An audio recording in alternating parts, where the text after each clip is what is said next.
Welcome back to another episode of Strength in Words, a podcast about mental health and the Black experience. It's your boy Brandon. And it's Payton.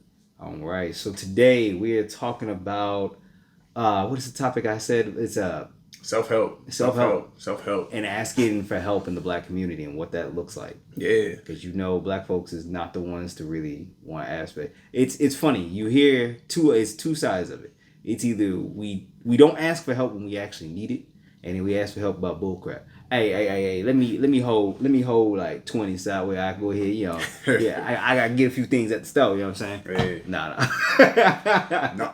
I think just to kind of to dive right in, bro, like I think we actually do practice a little bit more self-help than we give ourselves credit for. But is it always the best self-help? That's what I was gonna ask. What type of if somebody is self-help, is it that they self-medicating? If it is self-help, instead of going to get doing things for themselves to do, but is it at a jeopardy? You know what I mean? Facts. Like you get people who that's like, oh well, I'm gonna take time for me, but in the time of them taking time for them, they neglect other obligations. Yeah. It's kind of a give and take. From my experience, I've seen like a lot of people when they do self-help in most situations, for at least in the Black community that I've seen, it's not always the best. Yeah. It's not always the best means, not always the best way. Like there's positive self-help, going to the gym, making sure you're taking time for yourself, playing a game or two, or just having time to yourself at night, reading, relaxing, taking a nap, anything like that.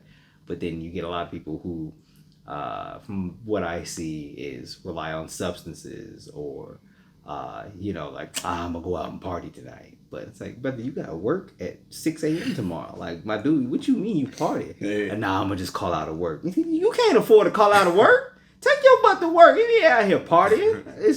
I'm going to just go ahead and have a few drinks with the boys. Sir, it is a Wednesday. Nah, it's real, bro. It's a Wednesday. It's the middle of the week, sir. He ain't calm down. Bro, I can understand it from both sides of the spectrum because Right. I practice both. You know what I'm saying?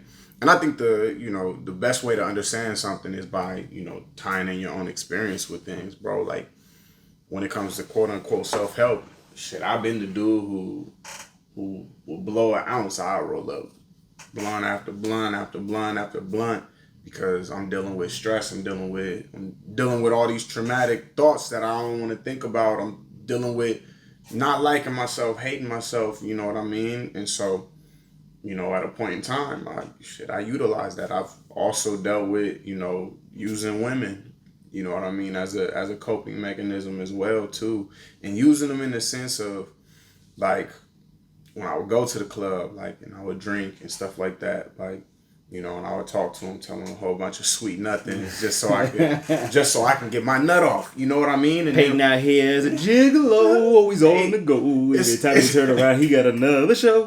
Bro, it was real. It was real. But, when you do that shit, you kind of just realize it's like after you're done, whether it be, you smoke your drugs or you drink your alcohol or you have sex with women or, some people like men too. That's not for me, but, it's whatever. After you do what you do. Right. The maladaptive shit. Which, by the way, maladaptive means, like, it actually causes adverse effects in the long run as opposed to helping you feel better overall. But after you do that shit, it's just kind of like, why do I keep doing this? Like, I don't feel good. Like, falling in that same perpetual loop. Exactly. For me, I started to realize, like, damn, I don't want this, but I also didn't know any other options, that without having to work for the shit or without having to put myself in uncomfortable positions. And I think sometimes, when it comes to like change, like we might not, be at a place or, at a level where we're cool with being that uncomfortable. Right. You know what I mean? You take weed away from somebody who who is trying to suppress anger. Because I know a lot of people smoke weed because it keeps me calm, it keeps me relaxed. I don't want to flip out on people as much. You take that shit away from them, and you like, all right, now deal with your emotions. And see, that's one thing too is, and you hear a lot from a lot of people. You can't get addicted to weed, right? Which is not true. If you can get addicted to exercise and food, you can get addicted to anything. Yeah. It's not always about a chemical addiction. It's about a mental addiction. That's the first and foremost thing. So then keeping that in mind is that if you create a dependency upon something, whether it's weed or video games or whatever it is, to not deal with the problem, then that becomes and feeds that love, that thing in the brain that feeds that level of dopamine or whichever the case it is, then that's become your problem. And then two, when you're with people who are using it for things like, oh, I gotta suppress my anger, or it helps me. There's one thing, and I can't remember the documentary, but they talked about the effects of weed that it has on the brain. And what it does is that there's some level of film over your brain that helps you deal with stress. And when you smoke weed, it basically creates all of that. And so your body stops making it. So then what happens is that your weed goes away, your high comes down, but your body doesn't make that chemical anymore. And so because it doesn't make that chemical anymore, now your brain feels all exposed and your stress levels are at an absolute high. Now you're like, I have to smoke again to replenish that chemical again. And so it becomes that same loop. So it ends up, now your brain will make it again, but it takes longer because it created such a surplus of it when you had the when you were smoking or when you consumed the weed. Then it becomes your cycle. So that's another way that it quote unquote can feed that addiction. And so when I tell people who, if they do have anger issues and they're saying like, oh yeah, I smoke to do that, I'm like, yeah, it's not going to help it. In the long run. Like, yeah, right now it's fine, but what's going to happen is you're just going to get irritated all over again, and you're going to get even more irritated. So then what happens is that you have to find a different coping skill. You have to find a better way to handle that anger other than smoke or drink or whatever the case it is, especially when it's those chemical or mind or mood altering substances. When it comes to that, using those, it does not work. It does not help you in the long run. Facts. Yeah, I think just kind of going off of like what you were saying, man, when it comes to just like addiction, like you could literally be addicted to anything. And I think it's important that we understand like what addiction is, because a lot of times people think addiction is like, I'm just scratching my fucking neck. Yeah. I'm tweak the fuck out. I just want you to know, Joe Rogan, I smoke rocks. Yeah, like that's what we automatically think. That shit funny. That shit funny, bro. Dave Chappelle is a fucking beast. But that's the idea that most people think of, like when they think of addiction. Right.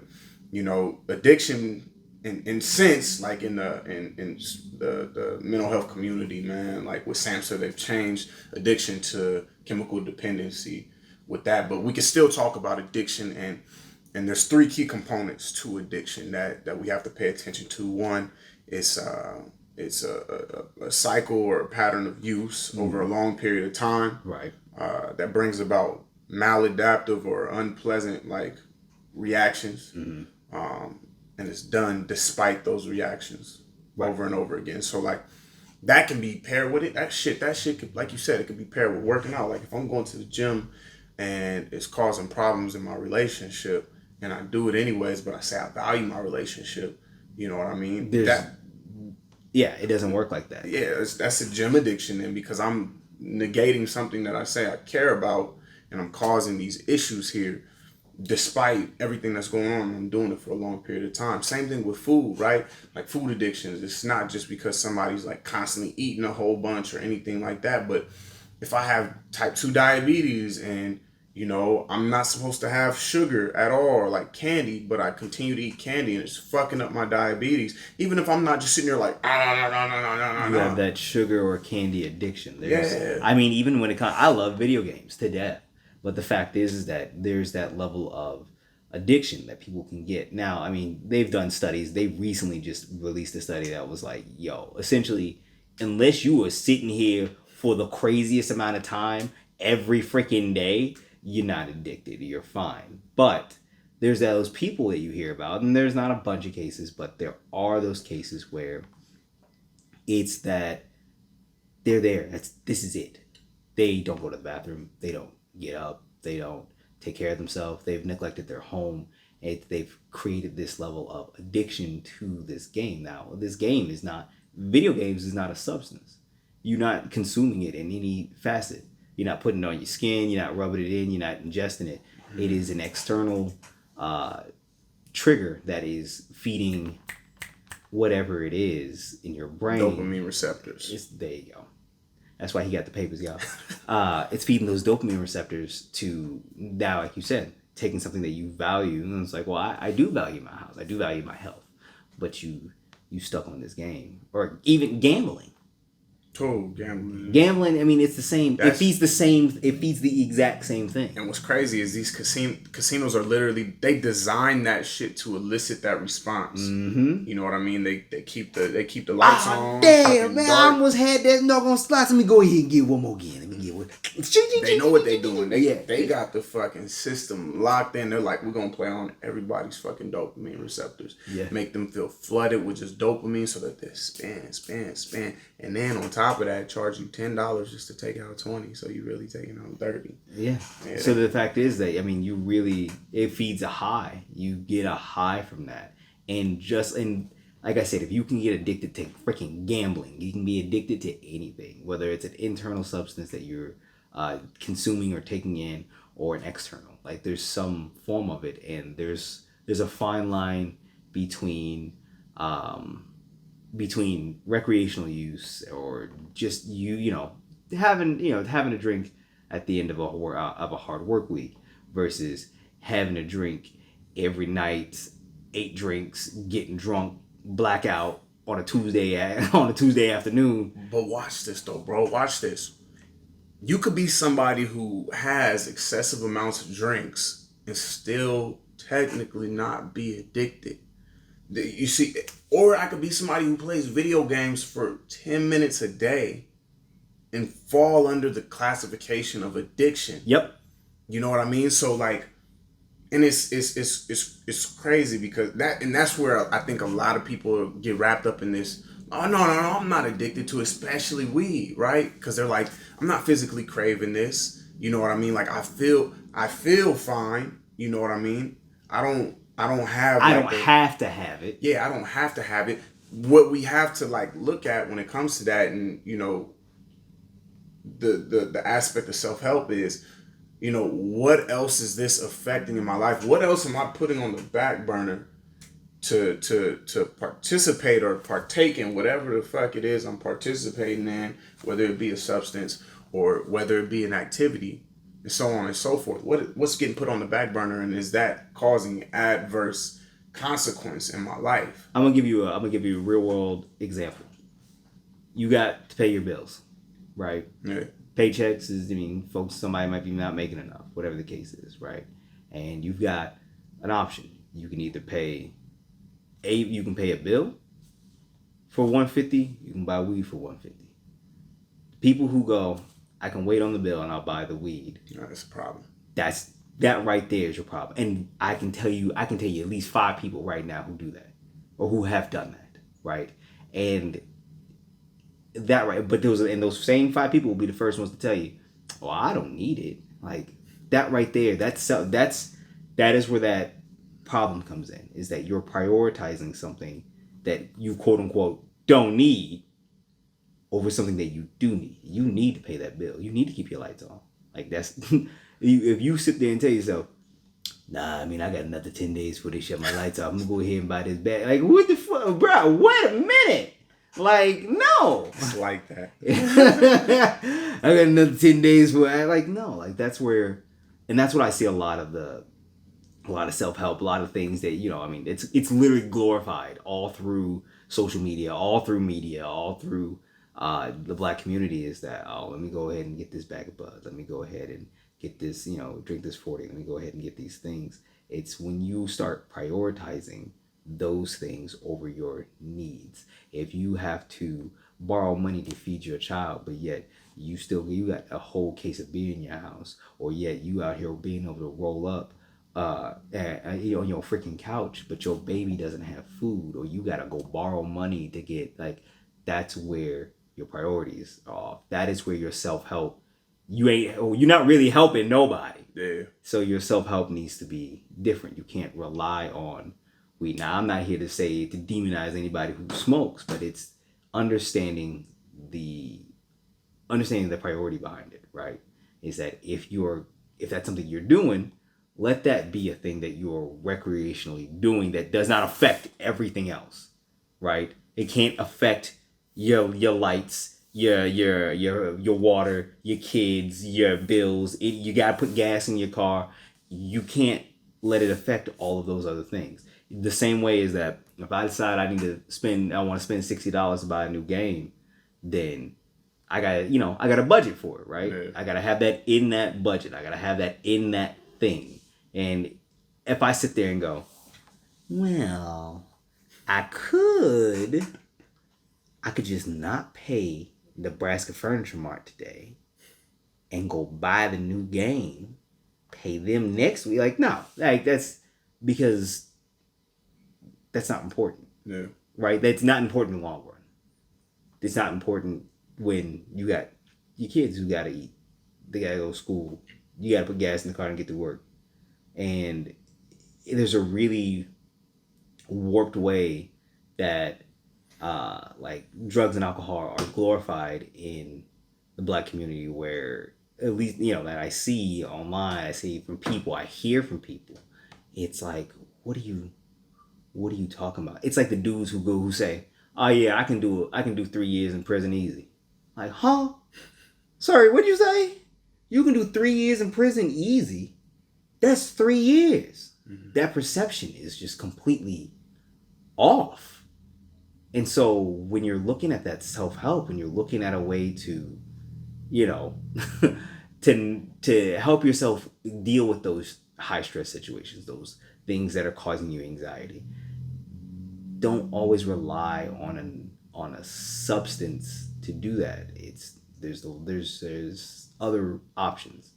There's other coping skills, which I know every probably coping skill in the book. No, I wouldn't say every coping skill, but I know some.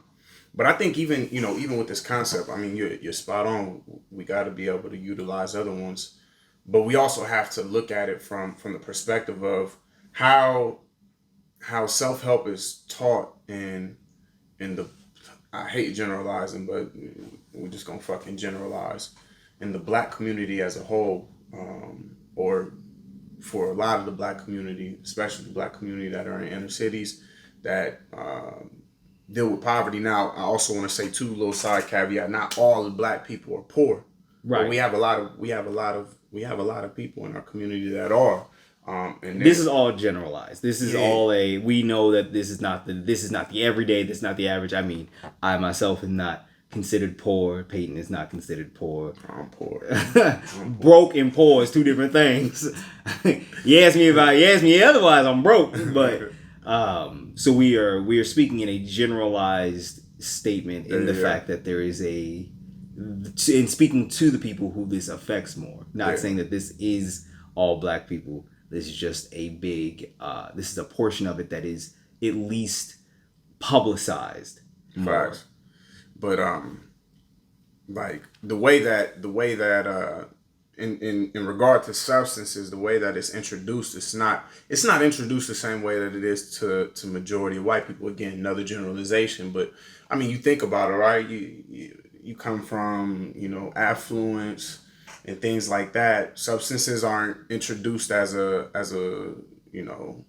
way of life because this is the part of life that feels good. It's like an add-on. You know what I mean? Like, right. Shit is going good.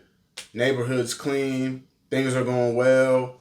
Substances are a rite of passage almost. You go to impoverished areas. Substances are the escape. It's the way that I deal with shit. You know what I mean? As I'm trying not to get killed, as I'm beefing with other people from another block, as I'm trying to figure out how I turn the lights on or make sure that they don't go off, as I'm trying to figure out how the fuck we gonna eat our next meal, like all of these different aspects. You know what I mean? It's like, this is the one thing that I can do that keeps me grounded for a period of time. But then it, at some point or another, it just snowballs into like, fuck, I gotta do this now. Because if I don't, Now I'm feeling all this shit. And nobody ever taught me how to deal with all this shit on top of all the other shit that's already pressing down on my back. You see what I'm saying? So like, and this is where you see when especially people who are in the criminal justice system and they get the shit taken away, right? And they're still on the outs. It's hard for them to stay sober. I work with a lot of people. I've had a lot of clients adult clients and juvenile clients who are on the system and they got to do drug testing and shit and they can't stay sober.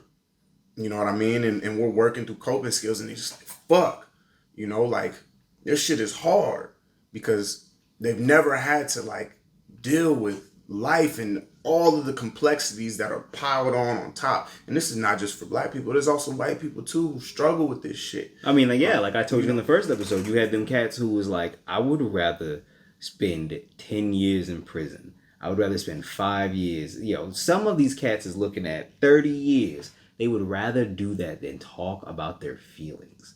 Talk about just something that they went through. Not the fact that they're about to go through it again. Nobody's putting their hands on them. Nobody's hitting them. Nobody's in their face. Nobody's yelling at them.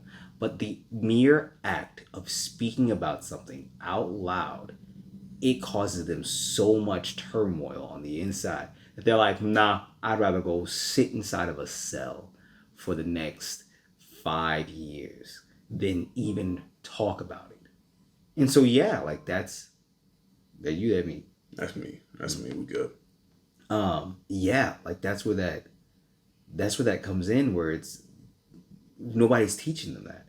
And so the act of teaching somebody, like you said, somebody's got they're like, all right, well, how do I deal with the stress of, keeping everything afloat, but then also now I can't use my substances, and now also I got to go do these tests and not go back to jail, and also go get a job. And so yeah, that's how that feels to them. And so something that like seems basic to somebody like me, I was like, well, fool, just stop freaking drinking. Like, don't drink and just go get a job. Like, sounds good. Sounds good in theory. Yeah. And that's how I used to think. I was just like, bro, what are you freaking talking about?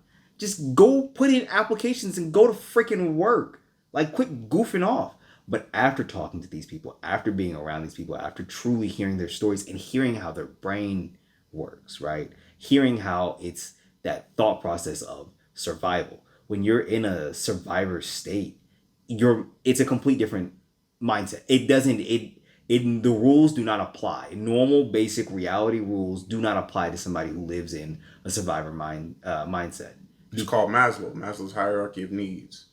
Most people who are in poverty, not all, but a lot of them, that survivor status, the first two levels, it's like physical needs and then it's emotional needs. Like, if those things aren't met, you can't start thinking about higher levels of thinking. It's how do I make sure I got a house over my head and all these things. That's where a lot of crime comes in. Like, I'm not thinking about how you feel if I got this gun to your head and I'm taking your money. Fuck that. I'm just trying to make sure I can eat something. I'm just trying to make sure I got a crib. And if I can do that, then cool. I don't give a fuck. And then after that, it's like, all right, how do I make sure I feel good? And this is where a lot of that, like, using drugs, using alcohol, sex, all of these different things are used for quote unquote self-help or to cope. People are stuck in that. And if I'm not emotionally fine, then I'm not thinking about all the other coping. Surprisingly though, did you know a lot of people, and I myself have not been in prison, but a lot of people are able to cope better without drugs in prison because, one, it takes them out of that for the most part. Now, not always. We've heard stories, and I mean, this cat's with freaking TikToks in prison. I don't know what's going on over there. Yeah, but they're able to kind of remove themselves out of a survival mind state and actually develop healthy coping skills because all of those triggers are no longer around them. They're not in the same circles anymore. They're not dealing with those same people, and kind of. I mean, there's prison politics. You know what I mean? And like, True. There's a structure to things. And if you follow the structure, like that's why you see people coming out fucking, jacked as fuck. They go in either skinny as fuck or they go in fat as fuck and then they just come out looking like damn. And it's because they develop these healthy routines and they're not having to work. Like out here, you got to worry about 20,000. You worrying about how you going to feed. You worrying about how you going to house. You worrying about all. They no longer have to worry about that shit. it's like, all right, I know my routine every day. I got 3 meals. I got my housing. I got my and we just follow this structure and this routine. You hear about that's a thing. Like there are people who do crime to get longer sentences to stay in prison because they either can stay sober that way or they already know what they got a roof over their head, they got food coming, they just got all they got to do is go in there, hang out, and try not to get killed. Like, we gotta take a quick break, bro. We got a word from our sponsors real quick. I bet. Going back to prison. We'll be back. All right, and we're back. Didn't mean to cut you off, brother, but we just had to hear a couple things from the sponsors. You right. But yeah, there are people who would you hear about it. Like, I'd rather go back to prison, and that shows you too, is that we talk about prison reform, right? We talk about we need to be able to have better prison reform. We need to be able to have better jail reform, so that way we don't have everybody just going right back in. But that's not a thing. I mean, and that's a whole nother topic in itself. But at the end of the day, the ones that do, there are certain people in there who go to jail or who have gone to prison and they've come out doing better because they learned better skills. They learned coping skills that didn't involve substances, that didn't involve those dopamine hits like gambling or games or whatever the case is. They learned something different, whether that was meditation, whether that was reading, whether that was, there's no better opportunity to get your anger under control if you know that Terry Crews over here, he gonna take your food. What you gonna do? Fight him and die? It's Terry Crews. He gonna beat you. You gotta, he gonna sit there easy there, white chocolate. Wouldn't want you to smell. No, it's the fact is that you're gonna have to. It's another act of learning how to survive, but it's also teaching you, in some cases, it teaches you different ways to handle certain emotions. There are people who they're successful people. Like I can't remember who off the top of my head. I had it written down, but I mean they've been to jail, they've been to prison, they did time, whatever the case is, and now they're six figures. They're earning different stuff. They've had addictions. People who overcome addictions and have reached out and done for their community. Like it's all about those things to really truly teach you that the options of self-help, it's not just for someone like you and I. We might be able to understand, like, all right, just do the things you need to do. All right, it's super simple. You want to you want to make sure you don't get fired. Well, start by going to work. Right? You don't want to make sure you don't want to do these. Like it's basic to us. It's basic stuff you would think, but when you are dealing with somebody who lives in that mindset, that survivor mode, that lifestyle of like, how am I going to see tomorrow? Their worldview is different, and because that worldview is different, their self-help is different, and this is what you see in the news, the black media. I mean, hell, that's how you hear how black people are talked about. Like that's how they're talked about. They're talked about like we are just a bunch of survivors struggling to make it the next day. Mm-hmm. And something that I think that media has done is programmed our young black men, young black women to see that, to be in that mindset.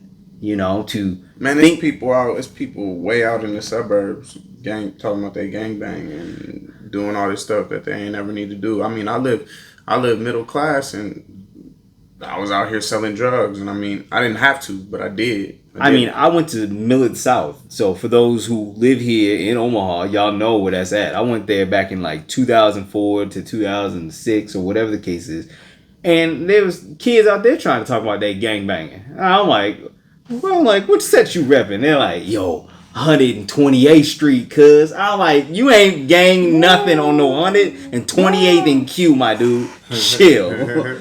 Like, it's truly that when you're that lifestyle is it has you programmed, right?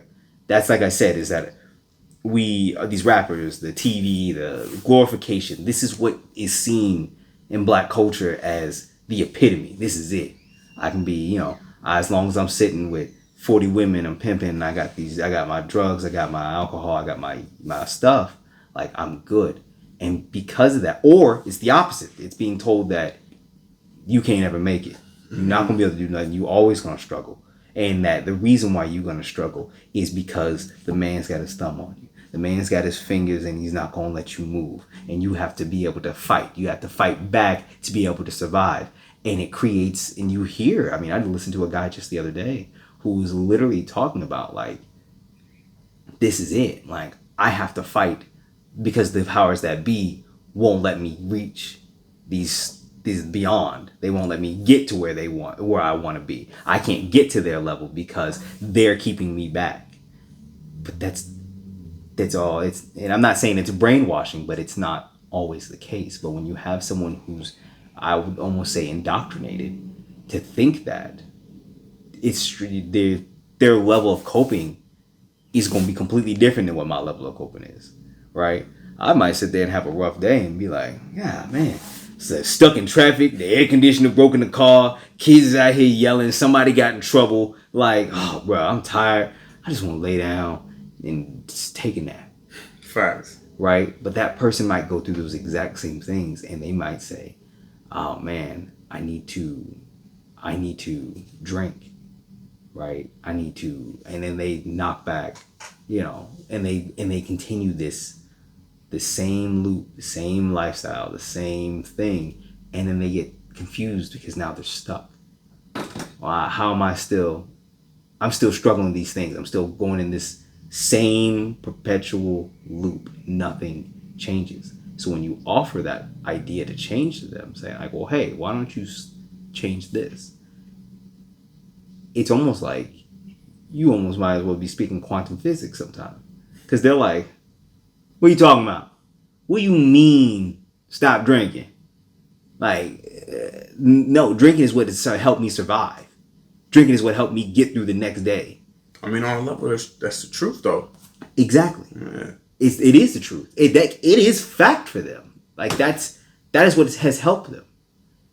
But it doesn't mean that it is helpful. It's productive. Is that the word I'm looking for? No, that shit ain't productive. It doesn't mean it may have helped you now, right?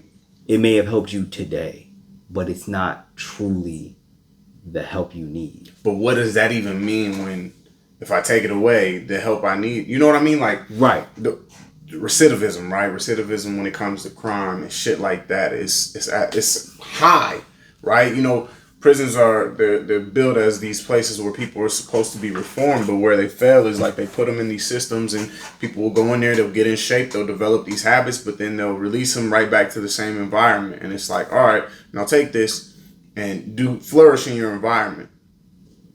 Shit don't work like that. Nope. It doesn't work like that. It's very hard to work like that, and it takes a certain level of comprehension to be able to, when you place yourself back in an environment that you know for so long, not to adapt back to the environment. It'd be kind of like if I grew up fucking hunting wild pigs and shit with spears for my whole life, and then all of a sudden, like, I got taken out of this environment and I got placed somewhere where it was a 5-star restaurant that served me every day, and I had to learn, like, okay, I don't need my spear. I'm sitting there walking around with my spear looking for shit to hunt. And they over here like, Payton, we're going to effectively serve you in this 5-star dish here. I'm like, what the fuck? He out here with that damn spear, like, what you mean you going to serve? I got to kill it. You know what I'm saying? Right. But then I get used to that and I get placed back into my environment. I'll automatically I'll adapt right back to my environment. Right. Creatures of habit. Exactly. And it's that same thing. Like, I can learn all the coping skills in the world, but if I get put back in that same environment,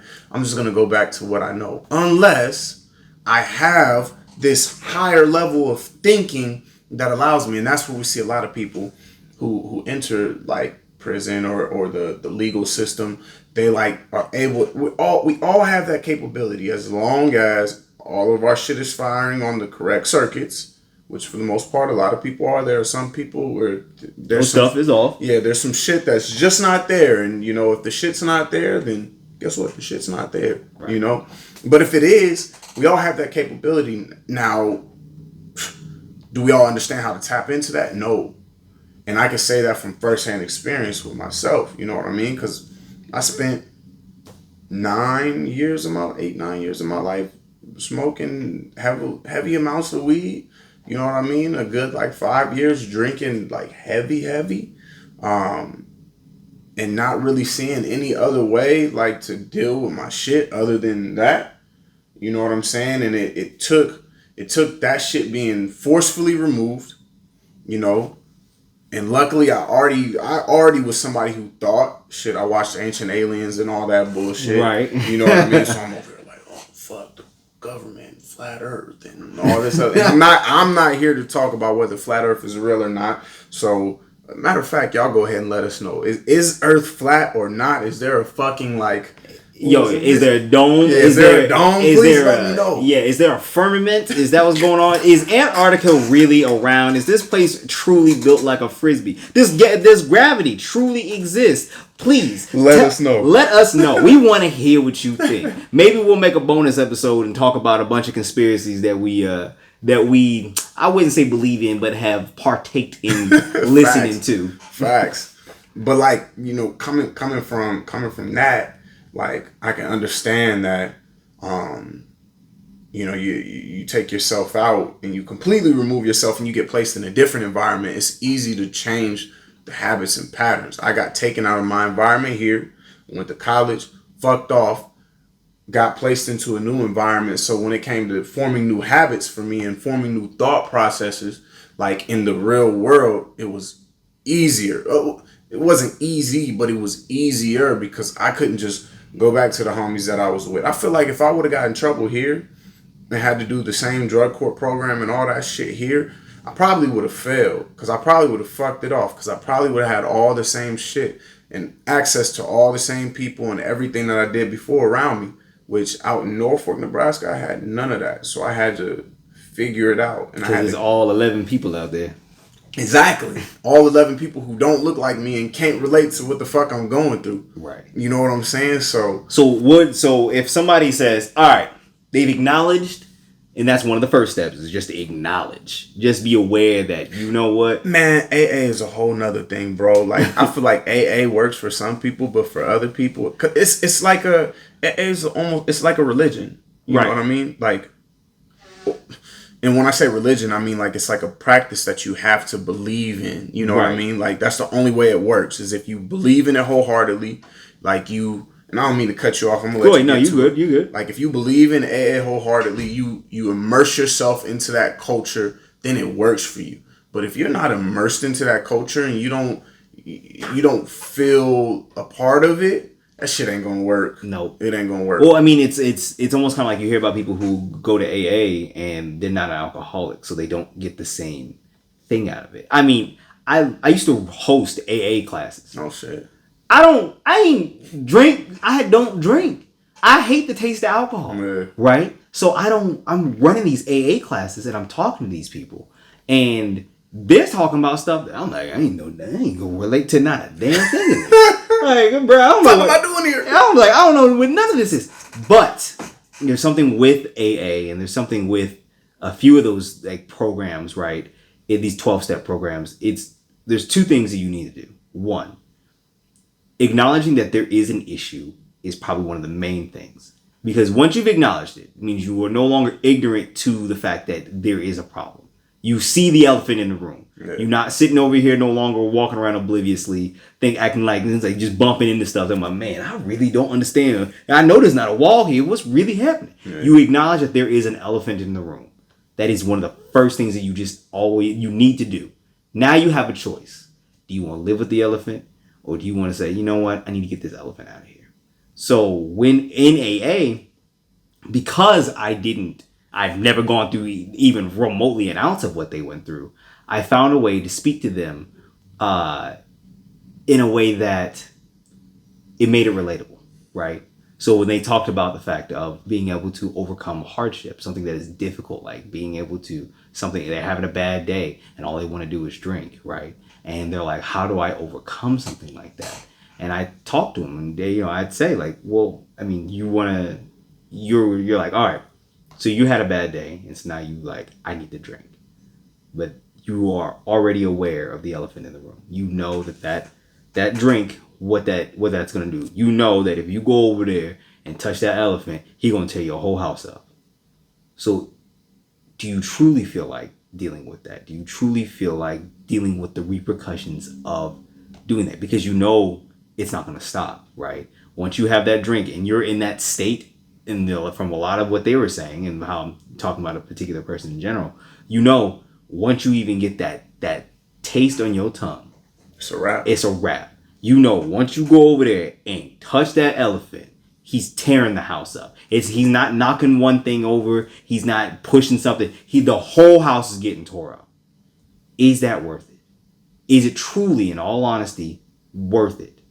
Do you want to deal with the repercussions of that? I said, the fact is that I don't like cleaning up a mess.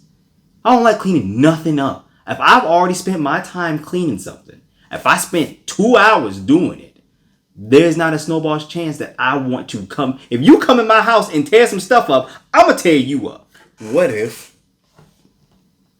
without it, all there is mess anyways, though? What do you mean?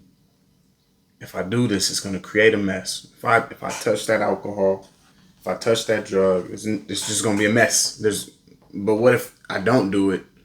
And once I leave this room, right? Once I leave the AA room, once I leave jail, once I get off probation, it's right back to a mess anyways. So now you have that, which follows through with the next one. Do you go back to the mess? Do you choose? Everything comes down to choices, right? That's facts. Everything comes down to choices. Okay. So you know if you go back to your boy's place where you've been crashing, he got a mess over there. You know if you go to your sister's house, she got a mess over there. Okay. So you have a choice. Do you decide to go back to those two places? Or do you find an alternative? Do you stay at a shelter for the night? Do you reach out to somebody else for the night? Do you find somewhere else to stay for the night? Because it's just, you take it a day at a time. You can't think about next week. You ain't got there yet. You may not even live to next week. So you have tomorrow. You have tonight. You have right now. If you know your boy got a mess at his house, and you know that if you go over to his mess, y'all ain't about to clean the mess up. You just gonna make a bigger mess. Mm-hmm. Do you make that choice? And right now, you might think, well, I don't have anywhere else to go. I have to. If I don't want to be in a mess, I gotta sleep on this bench. How important is you not dealing with that mess? How important is it for you to not get involved in that mess? Is it worth the uncomfortable sleep on a bench for that day? Because you can think about what the next plan is for tomorrow. But right now, is it more important for you to not go over there and tear that house up with him? Or is your level of uncomfort like, you know what? This wood ain't that. This is cedar wood. I can sleep on this cedar for a little bit. Cedar. I work in a wood shop. It all boils down to choices, that's the second thing. Is that once you've acknowledged that there is an issue, once you've acknowledged that elephant is there, the second option is you now have a choice. What do you do? Right? There's the saying, knowledge is power, but it's not always the case. It's the application of knowledge. You can know the world's greatest secret, but if you do nothing with it, if I know the combination to my safe, but I decide to never go into it, what is the point? Right? If I need what's in that safe, and I know it, I know the combo, I can get in there. But if I don't, I've done nothing. You now understand that there's an issue. You have a problem. Well, now what is your choices? What do you do? And see, I think that's where it really starts when it comes to this conversation of self-help, is understanding that we all have choices, and really, really, really, really, like just not harping on it, but like ingraining that when it comes to what routes or what avenues we choose to really deal with, just emotional like stressors and turmoils that we have in our life. We all got choices. Sometimes a choice is easier to make than another, and we usually don't come around to that like realization until we hit the bottom. Right. You know what I mean? Sometimes it takes fucking burning our hand multiple times before we're like, all right, maybe touching this fire is not that great of an idea. Yeah. I've been burned at least 6 times since I touched it, so I feel like if I touch it again, I'm gonna burn myself. Yeah. And there's a thing though, right? There's a delusion with that. I can tell you somebody firsthand. I'll tell you off camera who it is. But they are notorious, absolutely notorious for the fact that they have burned themselves every single time they touch that fire. No matter what, it is not failed. It is every time I have touched fire, I have burned myself. So why do you think that if you did it a seventh time, you won't? Where is your logic? Where is the thing that tells you, but if I do it now, I won't? Have you done something different? Is there anything different? Because the people I know who've done this, their response is, it just won't happen. Why? Why won't it happen? There is no logic behind it. You see, that's that dopamine hit. That's that I'm feeling good. There's something that's not being addressed. Exactly. There's something that's not being addressed. There's something that this thing is masking so much that without it, whatever it is, whatever that instant gratification is, it's not worth taking it away, because if I take this away, then I gotta face this shit. And I don't think I could face this shit. It's hard to face this shit. Facing this shit actually sucks more than dealing with the repercussion or dealing with that hand burn. So then I tell you, and I say this to anybody who listens, right? Anybody who has somebody in their life like this, or if you are that person, right? If somebody asks you, if this hasn't worked the last 8 times, why do you think it's going to work the 9th? Take that moment. Because, I mean, and be honest. Because if it's easier to be honest about it than try to farce some stuff up. If you say, I don't care, I'm going to do it anyway, just to see, then at least you're being honest about it. But if you try to make sense of it and try to say, oh, but it just won't. Why? You have to answer why. You don't have to answer them. Answer to yourself why. Or vice versa. If you know 20 people have tried this one thing, and if 20 people have touched fire, they have all burned themselves. Them 20 people is no different than you as far as you're aware of, unless you got superpowers. What makes you think that if you touch that fire, you won't get burned? Truly think about that, because what happens is that this all boils back down to choices, right? You choose knowing damn well last 8 times you touched that fire, you was going to get burned. And you making a choice to get burned again. Because you've not done anything different. You're not sitting there saying, well, the difference is this time I've got a fire glove on. This thing will not burn. Right? Now that's something different. You chose to now get something different. You chose to not do the same thing again. But if you ain't done that, if you've not changed any of the other, if there's no other variables in place, you're making the choice to get burned again. So do not be surprised when you all of a sudden are like, oh no, I've been burned for the 9th time. Don't act bewildered, and don't be surprised if the people around you don't have sympathy. And that's a lot of things, right? Is that I know people who get upset because they're like, oh, well, nobody's there for me. Nobody has sympathy for me. Nobody wants to be supportive and have my back. But that may not be the case. It may not be the fact that they're not. The first time you got burned, they were there for you. The second time you got burned, they was there for you. But now we on turn 8. And they're like, Kevin, you've been burned 7 other times. How many times are we going to keep doing this? People get tired. I bet you right now, if you got a child to ask you the same question 15 times. I do.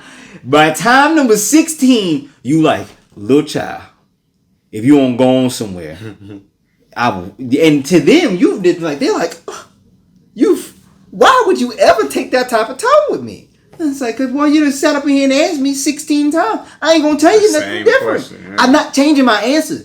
It's not going to be different. No, we're not getting a dog.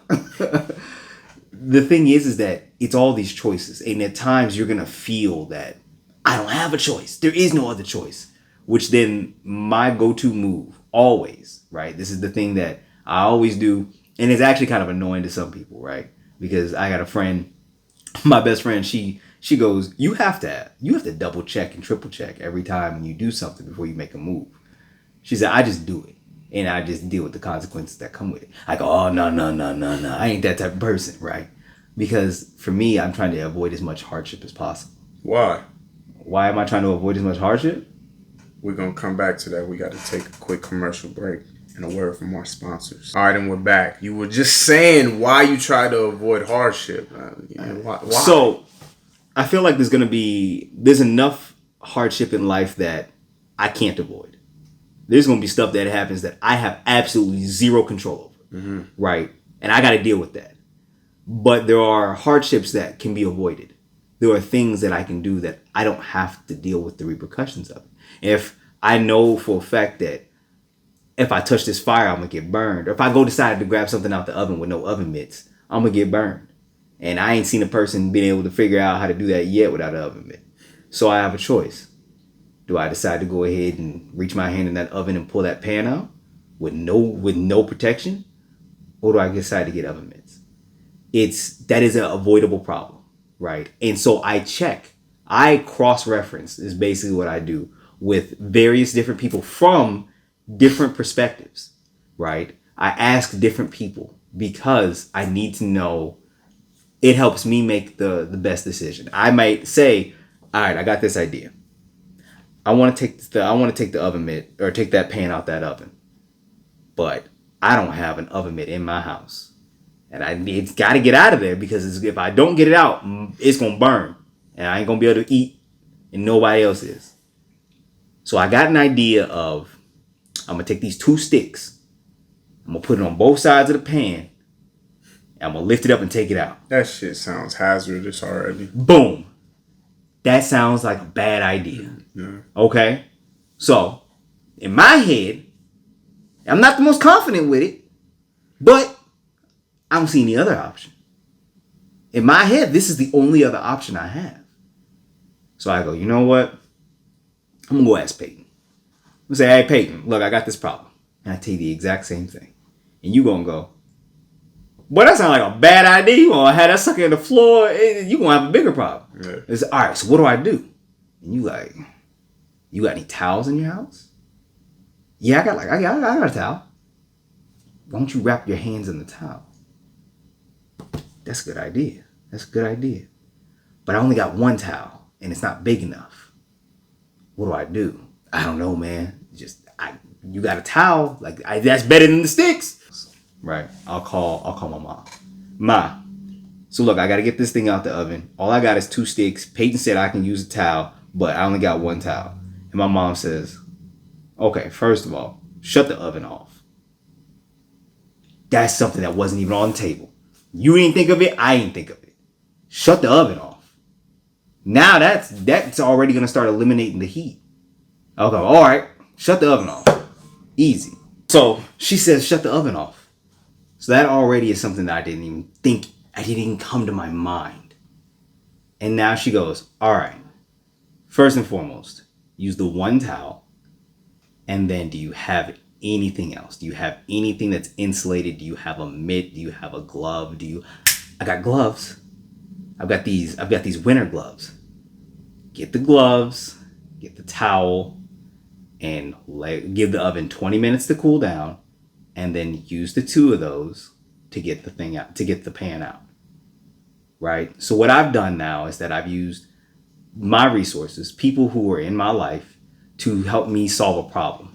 In my head, and you have to remember at the beginning of this, in my head, there was no other option. I got to use these sticks. But because I don't know, because I know that there has to be other options. Has to be. I've accepted and acknowledged that there has to be another way. Because my way is not the only way. I use the people around me. So I called you, and you was like, yo, use that towel. I called my mom, and she gives out something that neither one of us thought of. So now at the end of it, I have not gone with something that was a bad idea or could have been hazardous. I could have got that stuff out with the sticks. You don't know me. I might be able to stick that thing up in there and just pull it out. But there's a high chance that could have gone bad. Yeah. Right. So I used what you taught, what you suggested. I used what somebody else suggested, and I was able to solve that problem. Now I could have listened to both of y'all and sat there and said, nah, I'm gonna go ahead and use these sticks. And then it could have been fine. Could have been great. Could have got the stuff out. Or I could have had that stuff flipped over into the doggone floor. And now ain't nobody eating. And I got a hot pan on the floor with the food. Yeah. So, but now there's the issue of, so what happens now if everybody says, yeah, that sounds like a good idea. Go ahead and use them sticks. What are you gonna do in that situation? If now you in the same boat. You're probably gonna use the sticks. All right, so now you've used the sticks and it went bad. You got your food on the floor, the pan's all hot, all that stuff. What do you do the next time? Well, I'm probably not even thinking the next time though, bro. No, your next time's gonna come around. Next time comes around. Not thinking about it. Next time has now come around. Yeah. What are you gonna do? You knew that using the sticks the last time didn't work, and you knew calling those people that you asked for help, who told you it was a good idea, that didn't work. What are you gonna do now? I mean, the logical thing would be do something different. That would be the logical thing. I would have to think and figure out something different. Right. You know? But I wanna insert this. Go for it. That example is how, a healthy mind will work. Problem solving, right? Right. Problem solve. But it's hard to problem solve when you are thinking like, all right, I got to get this out of here or else we die or else we don't eat at all. We got to get it out now. But this is now you've acknowledged that there's an issue. Yes. So the goal and the step is to not try to jump to that mindset. So you think this is where it comes down to those choices. So your thought process is, got to get it out so we don't die. But now you've already acknowledged that there's an elephant in your home or you have an issue on your table. Okay, you're going from there. Right? Facts. So we're at that point where we've acknowledged that there is an issue. Yeah. Because the thing is that we understand that there's an issue. That beforehand we're like, got to get it out. There's no questions. But now we've acknowledged the fact that somebody sat there and said, they're sitting in their home and they go, all right, there's an issue. I know I can see this elephant. It's right here. It's right big as hell in my living room. How do I get it out? Yeah. I think from this position, just on the clinician side, this is where it's important to really teach people autonomously thinking and self-accountability and self-choice and understanding that that's not going to come overnight. You know what I mean? Like, I like to tell a lot of my clients and even like friends and people who like need help, like, shit, we're all science experiments. You know what I mean? You got to run experiments. Like, this shit's not going to just change. Like, the sticks, if I'm used to using sticks and sometimes it fucks up and sometimes I get it, or like I ask for advice from somebody else and it's like, fuck it, I'm going to use these sticks and the sticks might have worked that time. And then another time it's like, oh, fuck, I lost my pizza or I lost whatever the fuck this food was again. Like, I have to run that experiment over and over again. And if I'm happy with the results, this is what I tell them. It's like, you got to do what you got to do. You might not have a second, third chance, you know what I mean? But like, if you feel like you got to do this, you got to do it. But then you got to look at the results. You got to say, okay, am I cool with this? Am I happy with it? Am I good with it? Is this the outcome that I wanted? Is this what I wanted it to look like? Is this how I wanted to feel? And if you're like, yes, fuck it. Keep doing it. You know what I mean? Keep doing that shit. More power to you. I'm not here to tell you how to live your life. But if there are boxes that are left unchecked, if you feeling like, fuck, like it's going like this again, or fuck, I ran into this same thing that I keep on running into, this is where you got to go back to the drawing board then. Like, this is the experimentation part. And every time that you go back to the drawing board after you fuck up, you see, now you're sparking that thought. Survival mode, there is no thought. It's just like react now. It's feel good now. It's get this shit now. It's get here now. It's do this now. It's not like, okay, well, if this goes like this. Dave Chappelle said in one of his specials, I say this shit all the time. He was like, one of the things that most black people don't get a chance to do that's so valuable is think. We never learn how to think because we always have other people thinking for us, telling us how to think. And we're like, no, fuck that. I'd rather not think because when I do think, this shit is stressful as fuck. I want to do everything everything possible not to think. And then when we do think, it's applied to shit that fucks us up, shit that goes against the grain. Like drug dealers, some of the smartest fucking business owners ever. The smartest, listen. I have talked to a lot of well, that's if you a good. If you a good dealer, yeah. Well, I was just gonna say, I have talked to a lot of drug dealers, and the good ones, the ones that actually know business, I'm like, yo, do you realize that you could apply this exact logic to a Fortune 500 company And be set. and be set? And every single time, they know it. They know that they can apply that logic to some big corporation. But because they are so ingrained in this world, they're like, it's not an option for me. Like, it couldn't happen to me. I couldn't be one of those people. I could never get to that place. But you can, right? This follows through with the third thing that I tell people, which is be open to change, right? If you've already acknowledged the problem and you are in the critical thinking place, you're like, all right, there has to be other options. You are aware that that your way is not the way. Be open to change, which goes to community, right? The Black community at one point in time, I feel, was a much more united community. Not saying that we're divided now, but our priorities is not the same, at least from what I see, right? We don't have this, like, I can see Latino community and them cats all roughly got the same culture. They roughly got the same, they kind of all grow up in the same aspect. I don't mean to cut you off, but like with that, what is Black culture? You know what I mean? Our culture was stripped. This shit's being recreated day by day, and it's being told to us what that shit is. Right. Well, and so we don't have to look far back, right? We don't have to go too far back to see what Black culture had the potential to be, right? We don't have, like, today, Black culture is seen as rap and hip hop and Snoop Dogg and so on, which it's not saying that it's not a part of Black culture, but Black culture itself, and I think this is a whole episode that we can get into, but Black culture is not, we get called African Americans here, right? I got two sisters that are Sudanese. Do you know how far back I got to go to find somebody from Africa in my bloodline? Us being African American is not the same. They are African descent. Their mother is from Sudan. Their father is from Sudan. They were born and raised here in America. They are African American. I gotta go back. My great grandmother's great grandmother worked for Abraham Lincoln. She wasn't even from Africa.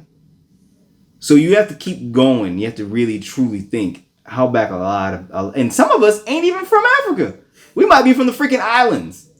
You don't know. Like, so the fact is that we get clumped into this African American identity branding, right? But I bet you right now, if I go ask 20 Black people, 19 of them will say, I don't have nothing to do with Africa. Nothing. I don't know nothing about Africa. Yeah, that's a whole nother episode, man. So I mean, for community wise, I mean less about our Black community, but more of a community of people, right? This is where it's everybody. It is your community. It is your family. I have a community. I have my friends and my family that I can go to for anything, right? I need help. I need advice. I need whatever. I have my own little community, right? I can go in, and then there's churches. Church is a community. That's why a lot of people go to church. It's not just to praise Jesus. If you read the Bible, Jesus tell you ain't got to go to church. You can just go in the closet, get on your knees and pray, right? But people go to church for a community because it gives them a sense of belonging. People join gangs because of community. It's understanding who is in your community or what is your community made of, right? Is your community made of a bunch of stealers and dealers and killers? Is that what you associate with? Or is your community, predominantly, the people you spend most of your time with, are they lazy? They a bunch of potheads who don't do nothing? Are they a bunch of high businessmen and women, right? What do they say? We are who we surround ourselves with. That's a fact. So the fact is that this goes back to being in the same loop, going back to the same old ways. Homeboy gets out of prison. He learned all these cool coping skills. But guess what? He gonna go back home with his old lady. She lived down the hood. She lived next to Kiko next door, who out there dealing. Who Kiko? Kiko. Everybody know who Kiko. Everybody know Kiko on the block. Kiko knows where everything is and know where everybody is. He said Kiko. But somebody's dealing next door. You got Tyrone down the block. He's still drinking. Why you got all these nigga names? Pico, Tyrone. Because I used Kevin earlier. Call on Tyrone. Call on. You got Sam, who lives across the street. And then he threw in Sam. Hey, Sam. Hey, look, and Sam got 2 extra kids, and is on, and he ain't taking care of none of them. They all outside the house. Everybody look dirty, right?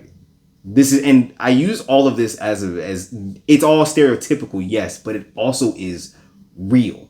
As effed up as that sounds, I've seen this neighborhood. I can take you to this neighborhood, right? All the houses on the block are still the same. Everything looks beat up, run down. We have neighborhoods like that here in Omaha. Oh, yeah. So the fact is that, yeah, it's a stereotype, but it's a real thing, unfortunately. And so when homeboy gets out of jail and he goes back home to that, yeah, he may have learned all those coping skills. But just like you said, you put me back in the forest to start hunting with my spear again, I fall back in the old ways.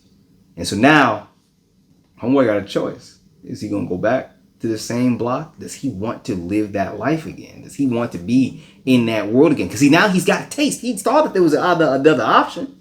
He felt it. He felt good. He was swole. He sat up in there and felt he read books and got educated a little bit. He knows somebody who got a degree. He knows this, that, and the third, right? How much does he value that? If the people in your community, because that's his community right there, those people who've been around him, that's his community. Do they value the same thing? Right? How many times have somebody ever been told I start doing well for myself and the people around me they wasn't about it no more? You changed, you a sellout, you this, that, and the other. You trying to move out the hood? Bruh. Come on now. How many people you ever been told they've been ostracized by their people, by their friends, people who they've been friends with for forever because they didn't want to live in the hood anymore? Mm-hmm. Right? They wanted to get out of the hood. And people are like, well, what's wrong with the hood? It's not the life I want to live. I don't want to be in that anymore. I've seen that there is better. These things that people have this idea that I can't attain this. It's not true. You can, right? It's resources. Yeah. We live in a world today that's different than it was 20 years ago. There are kids under the age of 18. Millionaires. Yeah. Playing games, making TikToks. There's a brother on freaking TikTok who literally just goes, hey, that man done found a hack. Yeah. So I'm not saying that you gotta start getting entertainment, but there's kids who started businesses. I know a little boy right now who he turns 10 in like a couple weeks here. This boy is a complete different 10-year-old than I've ever experienced. I was a 10-year-old boy. You know what I cared about? Dragon Ball Z. This boy is a 10-year-old boy, and he can tell me about finances. He can tell me how the bank works. He's 10. He didn't learn it from people. He watched YouTube. He was consuming YouTube, and because for him, he's like, how do I, as this 10-year-old boy who cannot get an average 9-to-5 job, and I gotta go to school, how do I make money to buy this truck I want to buy? I want to play with. He's like, I want to buy these Nerf guns. How do I figure out how to do it? If this 10-year-old boy with internet access can pull up YouTube and start figuring it out, there's potential for everybody. That's a fact. So your coping skills, from what I always tell somebody, is the first thing you need to do is, like I said, acknowledge that you have an elephant. Acknowledge that he's literally sitting on your couch talking about Horton here's a who. Right? You got to decide. You want Horton up in your house? Or you like, Horton, you ain't paying rent. You got to go. Yeah, and that acknowledgement looks like saying, like, I don't like how shit is going. It's exactly what that is. I don't like this. Why am I always in this spot? Why is this always happening to me? Why am I always failing? Why am I always going through this same thing? Why is this... if you've said that, if you've ever said that to yourself, I don't care in what walk of life you've ever been in. If you've ever said, why do I fail my diet? Why have I gained 15 pounds again? Why have I watched a friend of mine die again to gang related things? Why am I still sitting in the same spot I was a year ago? If you've ever said that to yourself, That is your acknowledgement that there is an issue. There's an acknowledgement right there that something in your life, something that you are doing, has left you in the same loop. So now you've said that out loud. You've said it to yourself. You're aware that this thing has happened. Now you've acknowledged that there is an elephant. Why is this damn elephant here? Now you have a choice. It all comes down to choices. And I know at times it's going to feel like there isn't a choice, right? Always. Somebody's always going to say, I don't have a choice. I have to do this. You don't. It's not always I have to. There are choices where you have to do something. And sometimes it's going to be uncomfortable. But it's not. There are always other options. And so I tell people, start thinking. Take the time to think. Like Dave Chappelle says, black people don't think. They don't get to think. They get everybody thinking for them. Step out of that. Don't let somebody else think for you no more. Take a minute. I think saying that though can be dangerous sometimes. Like, you need to think, right? But from my vantage point, right, I am thinking. You know what I mean? So now that comes to the fact that you thinking. All right, cool. You've got your idea. Now it comes to that other step. Be open to something else. So now you've got your idea. Yeah. Not telling you don't throw your idea away. Not telling you that the idea you have is bad. But now, take that idea to somebody else. And don't always go to the person who gonna affirm what you want. Right? I go to people I keep people in my life who will call me out. Always. Because I don't ever want to be an a-hole to somebody. Right? My goal is to not be an a-hole to someone. There's never usually a situation where I need to be an a-hole.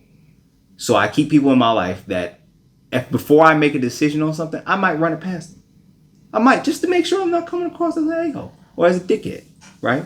So you got your plan. I'm going to take this doggone pan out with these sticks.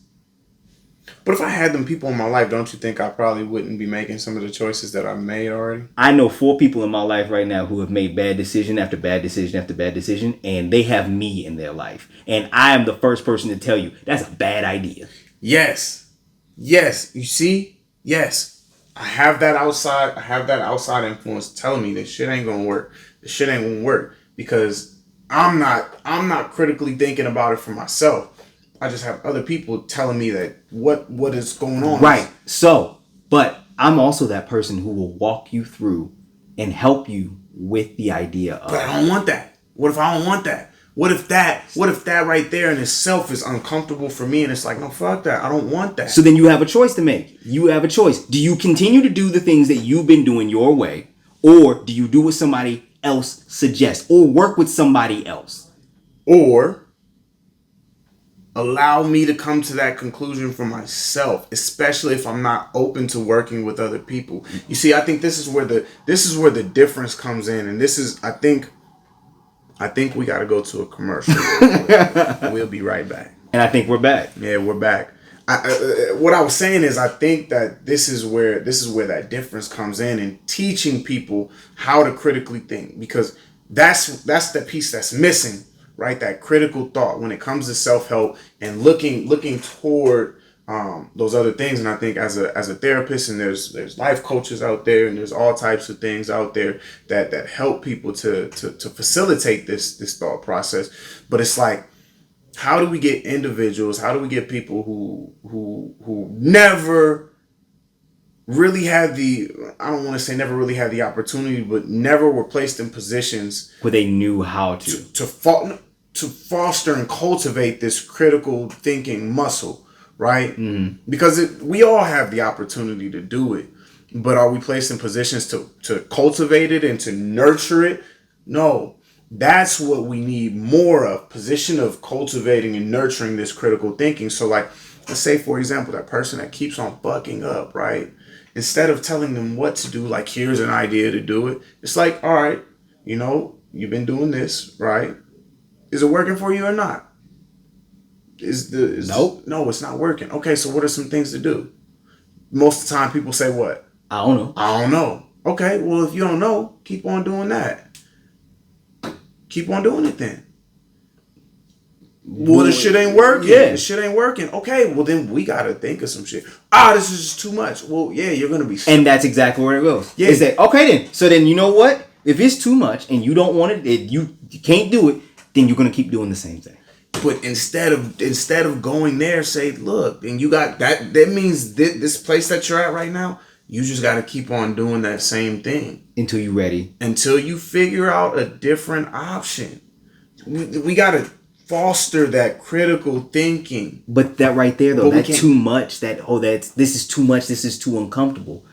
It's still you're still telling them the same thing. You're still saying. Exactly. Delivery is different, though. Delivery is different. Instead of thinking for them and saying, look, you got to do this. If this isn't working, it's like, all right, they got to come to that realization. Because it's just like with addiction, right? I first have to admit, I got to acknowledge, or I have to admit for myself. If somebody else told me you're an addict, oh, sorry, I'm just fucking in there. I was like, huh. If somebody told me I'm an addict, if I don't believe I'm an addict, I'm gonna be like, I don't give a fuck what you talking about. I'm not an addict. You know what I mean? If somebody else gives me some critical thought, but I'm not critically thinking, it don't fucking matter. Right. You know, so it takes time, which is like I said, it all boils back down to the point where you are now talking to this person who is now acknowledged that there's the elephant. So now you come over and I go, well, how are you getting this elephant out your house? And you go, I don't know. Then I'm like, all right, well, have you tried this? That's too much. I can't be thinking about that. All right, then. So if that's too much, then you're going to keep living with the elephant. But when you get tired of living with this elephant, you're going to have to probably, if you've been trying to get this elephant out by pushing him out, by shoving him out, by yelling at him, and none of it's working, if everything you continue to do does not work and you continue to live with this elephant, you're going to have to get help. Boom. That's it. And so what do you do? So you ask. Yeah. No, you tell them, what do you do?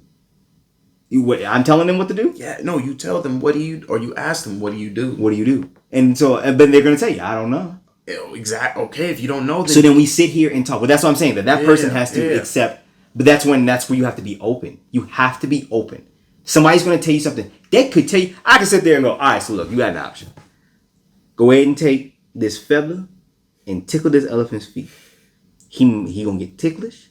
He going to go, oh, I can't be in here. I got to get out and leave. And you might do that. And might go, but I ain't freaking working at all. He just sat there and looked at me. Okay. We've tried it. They didn't work. Cross it off. Not everything that you do or somebody going to tell you going to work the first time. But this is where, like I said, having that community comes in, right? This is where having a therapist comes in. This is where having somebody in your life that is not a part of the problem, that's not hanging out with the elephant, giving him stuff to stay, right? You might have freaking Kevin coming through and Kevin's like, hey, what's up, Horton? Dapping him up and giving him chips. Horton here's a who. All right, this man's pulling from Dr. Seuss. And then they over there chopping it up while you sitting on your couch eating your snacks. And you're like, Kevin, what? I'm trying to get the elephant out of here. And he's like, bro, but Horton's dope. Like, Kevin obviously is not a part of the solution. So quit going to Kevin. Stop. I'm not telling you cut Kevin out your life. But Kevin obviously is not here to help you get that elephant out. And your goal is to get that elephant out your house. Horton cannot stay here anymore. Yeah. So now you got to get help. Now, there's a bunch of resources out there. And somebody goes, well, I don't even know where to begin. We got Google. I would say be careful. Now, here's your thing. Google, I'm going to say, is how do I get the elephant out my house? Or type in elephant removal. Or type in find a therapist in my area. But that's what I mean though, right? So I'm using the elephant. But yes, that might be the therapist. Yeah. That you might in this situation, the person who removes this elephant might be the therapist. How do I remove this problem? Solving, if it's alcohol, how to recover from alcohol, how to get help with alcohol help. How if it's anything, if it's gangs, how to get out of a gang, how to not be in the same loop. And it's gonna be a lot of those resources is gonna be therapy. And if you look it up, there's gonna be probably 101 articles that tell you get a therapist. And black folks have a tendency, from what I've seen and what I've heard, they're like, nah, I ain't about to get no therapist. I don't have the money, right? I don't have the money for no therapist. I can't afford a therapist. There are programs out there. There are things that are out there that will help, that will work with you. There's financial aid. There's programs. There's stuff that takes into account with your finances, your marital status, your all that, how many kids you have, all those things. There's even some therapists who go, if you reach out to them. I have a therapist that I know that you tell them, I don't have insurance, I don't have anything, but I need help, and they go, okay, I will charge you $40 an hour.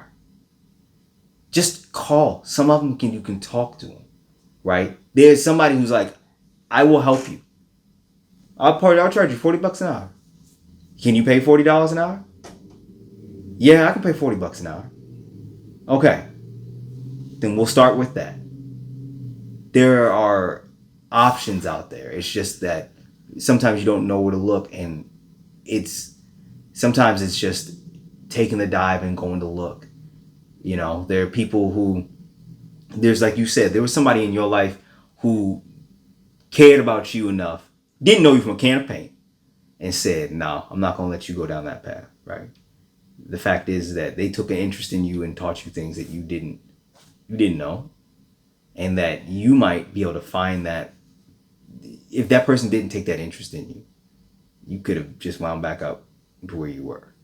And the thing is that I know you as a therapist is somebody who you want to help. That's the whole point of this podcast, right? The whole point is to be able to help people. So don't always have that logic and that mindset of that thought that, nah, I'm not gonna be able to do it. I can't do it, right? If you say you can't do it, then you can't. That's the whole point of this podcast being called Strength in Words, right? There is strength in the words that you speak. If you say I can, then you can. If you say I will and you put forth that effort, then you will. But if you say I can't, if you say this won't happen, if you say I will fail, then you've already made your mind up. You will fail. I told myself at the beginning of this, earlier this year, that I wanted to start my own business, right? I was already kind of dipping my toe in the water, and I said I wanted to do it. And I kept saying that. I kept saying I wanted to do it. I kept putting myself, over the years, I put it on the back burner, and I was like, I want to do it, but it wasn't a priority. It wasn't something that I truly believed, right? And this is where belief comes in. And this is, you can take it into faith. You can take it into however you take it. I take it for me as Jesus himself, right? It's the fact that I believe that the Lord puts you out here for a reason, right? I believe in the fact that nothing happens off chance. There is no such thing as coincidence in my eyes. Everything happens for a reason. If you went through something that was bad in your life, as effed up as it sounds, that may have had to happen for a reason. And I'm not telling you God did it so that way you can learn a lesson. Mm-hmm. Never saying that. It's the fact that because where there's God, there's the devil, right? Where there's good, there is evil. Where there is bad, or where there's good, there is bad. Where there's a good person in your life, we also know that there's monsters out there that exist. The fact is that bad stuff is going to happen to you. That is life itself. Life is designed to be bad, right? It's not going to be a good time for everybody. I don't know a single person who ain't ever had to go through some type of hardship in life. But the fact is that for me, I believe that the Lord will watch over, right? But it's not just enough to just say, I believe. There's action. I believe I was going to start my business this year. I was like, nope, I'm going to do it. That is the strength in that word and that phrase that I said I was going to do. So then I followed through. I believed it. I said I was going to do it. And so I kept pushing, kept making things happen. And because of that, doors and opportunities and things have been opening up left and right to be able to make this happen. So now it's a reality. Now I'm able to own my own business. I always talked about saying that I want to use my experiences to help others in life, right? Just to be able to talk to them. There's going to be 101 people. That's why everybody, we make that joke where I got the ghetto Bible, the ghetto synopsis of the Bible, right? There's going to be there's so many people. I bet you right now, you say, if I tell you, go open up and read the Bible, you're going to be like, I ain't about to read that. You ever seen that book? But if there's a way for you to be able to, if I can make it fun, if I can make it fun and comedic, and you still get the same message out of it, it makes you think. It's all about your thought process, your mind, what you say, what you speak. People might say it's manifestation. People might say it's the Bible. People might say it's their religion. It might, whatever the case it is. There's strength in the words that you speak. Your child tells you they hate you to your face. It's going to hit. Now, you may be able to brush it off because it's a child. I don't care about you. But if your wife tells you she hates you to your face, she ain't put her hands on you in the slightest. But it hits different. But it hits. There's strength in those words that she just said to you. If your father tells you you will be a failure in life, he ain't got to put his hands on you. He ain't touch you. He ain't even got to be there in person to say it to you. He can just say it to you over the phone. You will always be a failure. Bruh. You'd have did better if you just hit me in my jaw. I'm like, well, fudge. Like, I would, and that crap it never goes away. I can heal a broken jaw. It's called a core belief, man. It affects your core beliefs. Yeah. And it starts to shape how you look at the rest of the world around you. And so because of that, so then when you tell yourself, if you wouldn't let somebody else tell that to you, or you wouldn't want somebody else telling that to you, don't you tell yourself that. That's a lot of programming, bro. I see what you're saying, and I'm not disagreeing with you. Yeah. And I know it takes a lot. I'm not saying that it's something you're gonna wake up and go, I'm gonna do it. It's fine. No, it's nothing that's you gonna. This takes time. This takes years. And hell, I can preach it to you, and I still struggle with it. So it's not like it's that. It's a trial and error. It's a trial and error process. Science experiment. Exactly. You see, you go back to the drawing board. You do what you think you got to do. Re-examine that shit. If it's running smoothly and you happy with the fucking motion of the ocean, keep on going, Captain. But if not, if you don't like where it's going, if you look over on the horizon of that ship, you like, I don't like that island at all. That looks like a bad place to be. This skull's hanging out over there. Change course, motherfucker. Change course. And so you know what? Don't always depend on somebody else to do it. Never depend on somebody else. That's the autonomy. See, that's the. You better get that dog on wheel yourself. It's like, man, we have to change this. That's as a therapist. Like, see, sometimes people get the role of therapist twisted, and you get placed in these environments where you are able to change, and it gets twisted because you're depending on not yourself and your own thoughts, and you're dependent on. I remember when I was getting ready to graduate drug court, and we're getting close to time here, so we're gonna start to wrap this up. But I remember when I was getting close to graduating drug court, I got like overwhelmed with anxiety because it's like, I made all of these changes, but it's like, fuck, I'm not going to, but who's gonna fucking stop me from like going back to selling or like smoking weed or, drinking or whatever the fuck it was once I'm done? Like nothing, there's no more external pressure.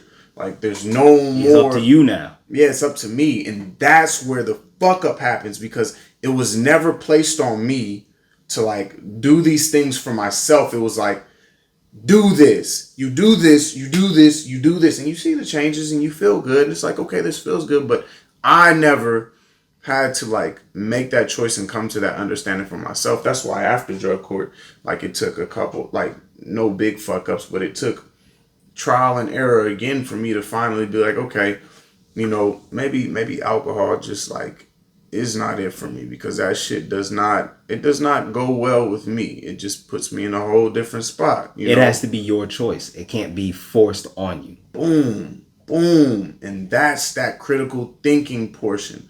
That's that thing that, if you got a good therapist, they're teaching you how to critical think. They're not thinking for you. They're not advising you. They're letting you live life, and you're coming back to the drawing board with them, and you're analyzing that shit so that eventually you don't need that therapist anymore in the same capacity that you do. You now are able to do those same like thought exercises by yourself when you're in that situation, so that it's not always fuck survival mode. Got to get the sticks out. Get it out. Oh, fucked it up. And then now you fucking out there in fucking draws with a gun, robbing somebody for some pizza. Talking about, man, my freaking pizza fell in the doggone oven. Now I got to get. Give me your money so I can get some dominoes. You know what I'm saying?